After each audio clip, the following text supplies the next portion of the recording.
This presentation is on high flux cooling of power electronics and microchannels.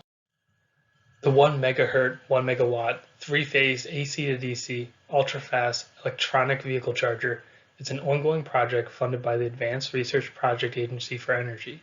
The power electronics team has been working on building the circuits, while the thermal management team has been working on various solutions to cool the silicon carbide switches.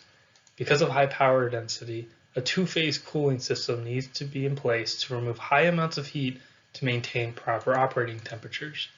The graph to the right represents maximum heat flux cooling of forced convection and heat pipe convection methods, proving a 2-phase cooling solution is needed. For immersion cooling, a series of dielectric fluids were compared. 3M's HFE 7100 dielectric fluid was chosen because it meets the criteria in terms of boiling temperature and excess temperature. The middle chart shows an example of the boiling curve for water while showing the heat flux produced by the module.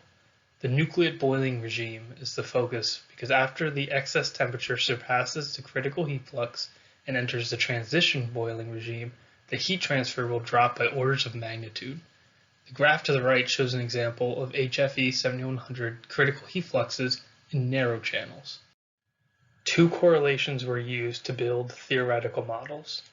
The Rosenose correlation was built from the Rosenose model, stating that heat flows from the surface first to the adjacent liquid. This model also postulates a high heat transfer coefficient from nucleate boiling is a result of local agitation due to the liquid flowing behind the departing bubbles in the heated surface. The second correlation used is the Forster-Zuper correlation. This correlation was based on analogies with forced convection processes.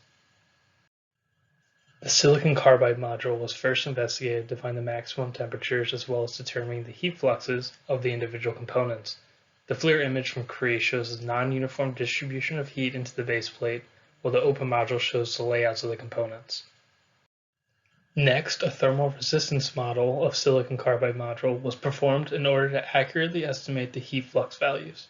ANSYS models were run with different boundary conditions pertaining to natural convection cooling, forced convection cooling, and 2-phase cooling. Heat transfer coefficient values were estimated based off of papers published by Cree.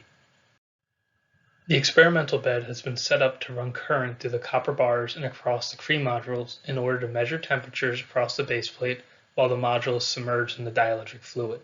Images and videos of the different boiling regimes will be captured and compared to existing models. The temperature measurement will signify if the theoretical data from the models is accurate and if immersion cooling is the right 2-phase solution for this project.